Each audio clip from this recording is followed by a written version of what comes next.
Намираме се в дрешника на проект Кадифен залез. Знаете, дрешниците са моя слабост, особено когато са и осветени, пък ако са и пълни, още по-добре.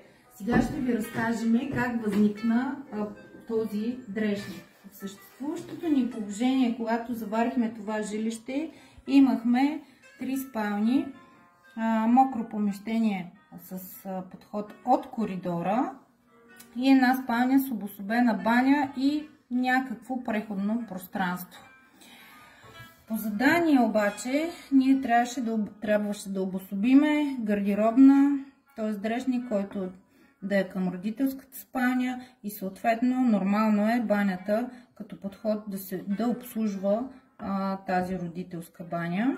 Дадахме по-голям обем и превес на банята, за да е по-удобна, а килера от своя страна стана мокро помещение, т.е. туалетна, която обслужва дневната, и перално помещение. В другата спалня приместихме малко стената, за да може, и съответно и вратата, за да може да обособим наистина дрешник и на баня достатъчно голяма, за да обслужва съответната спалня.